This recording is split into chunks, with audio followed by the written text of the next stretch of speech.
There are many things in audio, music production, mixing, mastering, video, and a whole bunch of professions that initially seem super counterintuitive. It's like you should do the opposite thing you initially think. But then after a brief explanation, it becomes obvious why actually you might not want to do that thing, and it's the opposite of what you initially thought. So I've got 10 such examples in today's video, and the first one is going to be not an audio related thing, but it's actually the thing which prompted the idea for this video in the first place, so I thought I'd include it. The rest of them is going to be audio stuff, and then right at the end I'm going to do a bonus one which is going to be quite triggering to some people, so I'll leave it to the end of the video, in which I'm actually going to talk about my new side channel. For anyone who wasn't aware, I've been talking for a while about starting a side channel, so I'm going to announce that at the end of the video. So first, let's get into these counterintuitive things, and tell me in the comments how many of these were obvious to you, you already knew, or maybe, wow, I didn't know that, it's actually the opposite of what I thought. So let's get into the first one. And again, this one isn't on audio, but I think most people are going to find this quite interesting. That if you want something to look darker, more moody, and more like you're in a dark scene, like in a dark pub or something like that, and you've got like a candle light, it's really dark, it sounds like you should have less light, right? But not more light. But the truth is, in film and lighting for video, you actually need more light when you want to create more moodiness and more contrast. And I can demonstrate that right now because I've got a big key light here. This is a really bright light. This is the brightest thing in the room, and that's pointing at me now. And if I want to make this scene look darker and more moody, you think, well, I need less light. Well, let's turn off that light. It's way darker, and to my eyes, it looks darker and moodier in here. But once I boost up the brightness, so it was a similar brightness as before, you can see it probably looks all washed out and weird, and it doesn't look that dark and moody at all. It probably just looks just weird and not good. So that's the first counterintuitive thing. If you want something to look darker and moodier, you actually need more light. I'd have to turn this up brighter and bring it closer, more focused on me, so the background would be more dark. Let's even try that now. So now this is what it's looking like with more light. You can see it looks a bit moodier. So that's the first counterintuitive thing. So now let's dive into some of the counterintuitive audio stuff. So if you want your drums and your mix to sound bigger and fatter, do you turn them up? No, you actually turn them down selectively with a compressor. Now, many people already know that one, but if you don't, definitely check out my free course on compression. I'm teaching all of these kinds of things and way more. I cover a huge amount of ground in just a couple of hours. It's a completely free course, and in my personal opinion, this is pretty much the best course on compression, or at least that I've ever seen, and it's totally free. So I've just uploaded it onto YouTube as one long video, and it wasn't that long ago. You can just scroll through my videos and check it out, or I'll leave a link down below if you want to check it out. It's I think well worth it if you didn't catch that one. Next up, if you want your vocal to sound really intimate and close, you might think, well, I just need to record it super dry in a vocal booth and make the microphone really close, almost eating the mic. Well, that actually generally results in a muffled, weird, unnatural sound. It actually sounds closer and more intimate with the microphone further away. Also, in a dry room, don't record in a bathroom or something, you need a dry room, but put the microphone a bit further away and add reverb. That sounds like the complete opposite of what you should do, because adding reverb makes it sound further away, right? But I'm actually talking about a specific type of reverb, room reverb. So as I say, if it's recorded really close, it might not sound close, it might just sound muffled. And making the microphone further away and adding room reverb actually gives it a context, and it might actually sound closer if you don't overdo it and apply the right kind of specific room-based reverb that can actually give psychoacoustic cues to make your perception of that vocal be way closer in nature than recording it dry and eating the mic in a vocal booth. Okay, so this next one's interesting, because if you want to make something brighter in the mix, normally it's the opposite of what people think you need to do, because often you need to turn down the highs first. Take, for example, a vocal. People love that hyped up top end like on radio, so they reach for an EQ and boost the highs with a high end shelf. but then the vocal starts to sound thin and harsh and shit, because you've got all of these sibilant sound. It's just sounding grating on the ears and just too much in the highs. It's like, how do I get that airy high end? How do I get that classic radio high end hype? It seems mysterious and impossible to achieve because it just doesn't work when you boost that frequency. Well, vocals often have very dynamic high frequencies. So when I say tss, that can really jump out quite loud. And so if I just naively turn up the top end with a shelf, I'm just going to assault your ears and it's not going to sound good. You first have to reduce the dynamic range of those frequencies in the high end, selectively turning them down, before you can then turn everything back up. And then you get that fat sound with loads of bass and also loads of highs without sounding thin. And you can experiment with this effect using a dynamic EQ or a multiband compressor by squashing the higher frequencies and then turning it up. And if you actually want that radio sound, you actually need to use distortion too on the higher frequencies, and you can use parallel distortion for this. Don't actually necessarily advise doing that in the mix really, but that's how you get that kind of radio sound. Next up, to make something subbier, you don't always start by boosting the sub frequencies. The problem is that a lot of speakers can't reproduce sub frequencies very powerful, like these small speakers that you can see on my desk here. They're just not going to be kicking out that much sub frequency energy. So if you just keep cranking up the sub frequencies, it's just going to not work. It's going to be ineffectual, and then you're just going to create a bunch of distortion and run out of headroom. So a better approach is to create harmonics slightly higher up, and that gives psychoacoustic cues which allow you to extrapolate and feel the sub frequencies stronger even if they're not really there or very weak on the speakers. This next one is at home in post-production for film, but you can equally use it in music production, in mixing, in whatever scenario calls for it. And this is about making silence sound more dramatic. And you can often achieve a more dramatic result for having silence by adding background noise, by actually adding noise instead of just having silence. Because if you just cut to silence, it sounds unnatural, and the dynamic range is so large that your ears need to physically adjust to the dynamic range shift, and there's muscular movements involved which are relatively slow. So although adding subtle background noise theoretically reduces the dynamic range over just cutting to straight silence, it actually increases the perceptual dynamic range, and that's because the room tone is generally always present in our lives and we just filter it out. So it doesn't really count as perceptually reducing the dynamic range, but it prevents the muscular clamping down of our ears and this unnatural effect, so we can get a more dramatic impact with technically less dynamic range. And this sounds super counterintuitive, but if you try it out, I think you'll find that it actually works. This next one is at home in the compositional stage, but it can also be an extremely powerful tool in mixing. And that's the idea that taking something away can actually add more energy.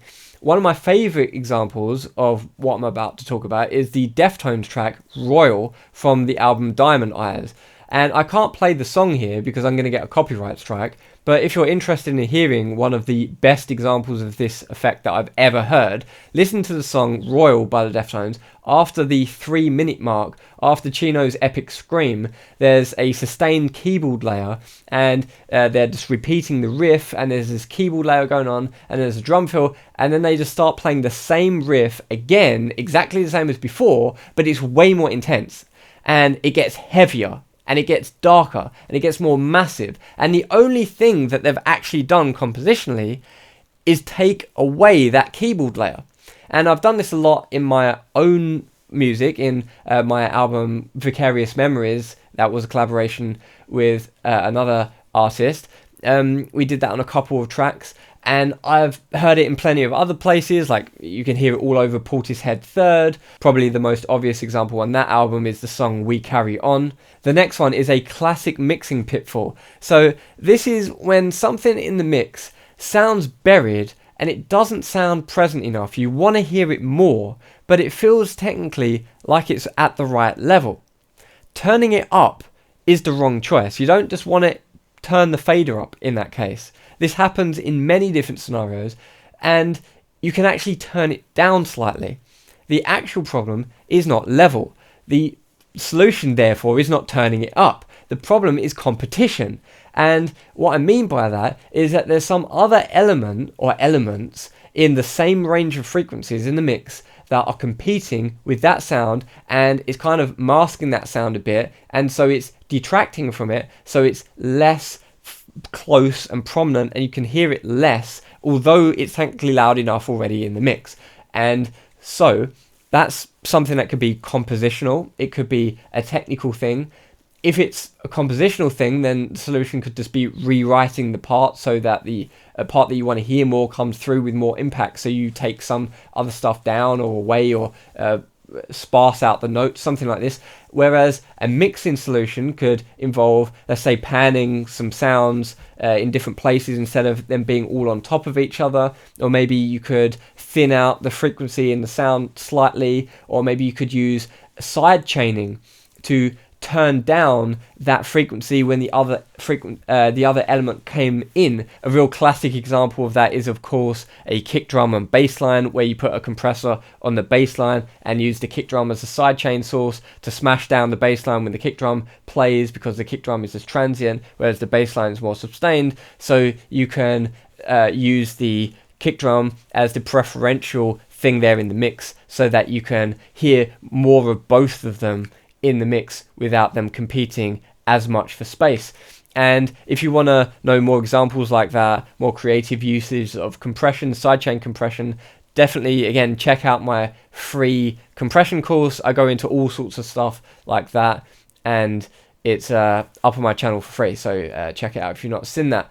Pretty much no one else is teaching some of the stuff I'm teaching in that course. Now, for our last counterintuitive point on audio, before we get into our bonus controversial point at the end, well, this one is probably going to be equally or more controversial because I'm quite opinionated when it comes to this particular one, and that is stereo image. Now, it's so trendy nowadays to have a really wide stereo image, and I personally think the best way to have a big, fat, massive, lush stereo image is to not widen the stereo image. Widening the stereo image oftentimes makes it sound narrower. Now, I'm going to get into this. It sounds completely like a contradiction. It sounds like I'm literally just doing contradictions at this point, it sounds like. But I'm going to unpack this, I promise. Bear with me a second here. So this is one of my pet peeves, because as a mastering engineer, I get sent mixes all the time that just cave in mono. You hit the mono button, you listen to them, and it sounds rubbish. Elements disappear or start sounding like weird phasery kind of stuff, like you've got a flanger or a phaser effect on something, and it just doesn't sound good. And I say this to the artist, I'm like, the mix isn't translating in mono. Can you just listen to it in mono? Like, mono, I don't care about mono. People got headphones nowadays. We're not in the 50s, and they're like offended. And it's like, no, mono is very important even nowadays, even perhaps more so than it was in the 80s or whatever, when people were listening on a hi-fi system, because nowadays some people were listening on all sorts of things that could be possibly mono. And if you want your mix to sound massive in a club and translate on the widest amount of systems possible, you need a very solid mono compatibility. Mono compatibility must be king in a mix. And stereo should be the cherry on top kind of thing. But the way that you achieve that mono compatibility and massive stereo width is not through using stereo widening plugins and getting all of this fake stereo, because you can just get a sound which is mono, you can flip the left channel polarity, and now it's suddenly super stereo.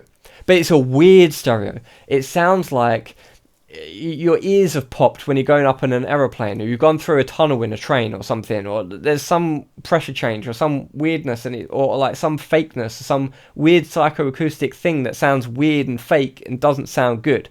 That is what happens when you look at the stereo image chart and it's going out to the sides, right? Mono is going up and down, but when it goes out to the sides, that's the fake stereo that just disappears. It just caves in. When you hit the mono button, you listen to your mix in mono, anything that's coming out of the sides like that is going to disappear or be dramatically reduced in level, and your mix is just going to crumble under a mono environment. Best not to do that. But it doesn't even sound good in the first place. That's the thing. When people listen to this super like wired kind of fake stereo stuff, they think, oh wow, it's so wired, it sounds so good. No, it doesn't. It sounds bad. It doesn't sound lush and nice. It sounds strange and broken in a bad way. And so the way that you get a massive, impressive stereo image is actually using contrast. Just like with some of the previous examples, it's about contrast, it's about human perception. So if a lot of stuff is focused down the middle in the center, and then you occasionally transient have stuff come out to the side, stuff is panned, well, that's 100% mono compatible, because if you've got something which is, you take the two channels and combine it down into one, or if you've got a mono sound panned off to the side, even bass frequencies, you can even, to some degree, you can cut stereo bass when it's not out of phase. If it's just panned slightly, you can even cut that to a certain degree on vinyl, and it's way less problematic. So if you, even bass frequencies, I've done that in a couple of tracks before, like if you listen to the track These Moments Dismantled by These Hidden Hands, you'll hear bass sounds panned off and stuff, and it's got this really cool stereo effect that it generates, but they're just mono sine waves being panned, and it creates a really interesting stereo image.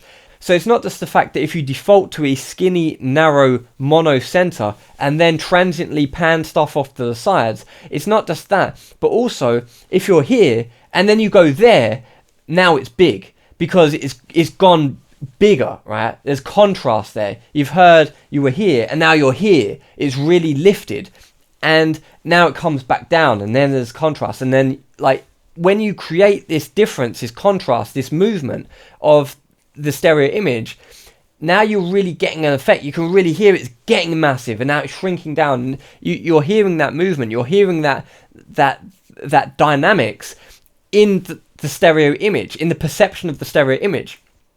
And that's not just about panning mono elements off to the side. It could also be something like a stereo synth pad or something. So providing that your chorus is actually rich in the stereo image, whether you're using Haas delays or other delays or reverbs or doubling or whatever you're using to get there, if it's actually mono compatible, it's not going to cave in mono, and it is rich in the stereo image, and it sounds lush and big, where it's going to sound way lusher and bigger in the chorus with that contrast from the verse, as opposed to if you just had this sound which is like a blob in your mix that's super wired the whole way through. It's just like like some synth pad, it's like super wired, it just plays through the whole song, and it's like the whole song just sounds like weird and swirly in your ears in the stereo image, and just like defocused, like your eyes have like glazed over, and you've not got any focus. There's no focus in the mix. It's just swirling and wired for the whole thing. That's not the way to get a fat stereo image. Your stereo image is technically on paper very wired throughout the duration of the track, but that means that it's psychoacoustically narrow because it's just defocused and you're not getting that effect. The effect is caused by contrast going from the skinny to the wired, and that is the point that I want to make about stereo image. That might have triggered a few people, because there are lots of people now that have got all sorts of ideas about out of phase sounds and all sorts of stuff to get the widest possible stereo image and the loudest possible master, loudest possible mix, and all that stuff. I think is nonsense. It's all about being more intelligent in your composition and mixing than just like putting plugins on everything and getting it sounding phase incoherent. So now for the last unintuitive, controversial thing, that is the cobra effect. But in order to know what the cobra effect is, you're going to have to click on the link below to go over to my new channel, Smoke and Speculation, which is my long-awaited finance channel, my side channel that I've been threatening to start for a while now. Well, it's here. It's got a video up and it's ready for you to click on. So from now on, I'm going to keep audio on this channel and finance on that channel. So anyone interested in the cobra effect, or interested in making money, or trading stocks and options, or my thoughts on real estate, tax, digital nomadism, business, whether Andrew Tate's Hustlers University is a scam, whether all the stock trading forex gurus on YouTube are scam artists, the price of gold, the best stocks to buy, index funds, dividends, futures, strangles, straddles, iron condors, verticals, jade lizards, Batman, seagulls, gamma scalping, delta hedging, theta milking, or vega crushing, well then you should definitely subscribe to my new channel, Smoke and Speculation. As I mentioned, I already have the first video uploaded on the cobra effect, but I'm going to wait and see if anyone subscribes before uploading any more. So if you want to see any of that juicy content, you know what to do.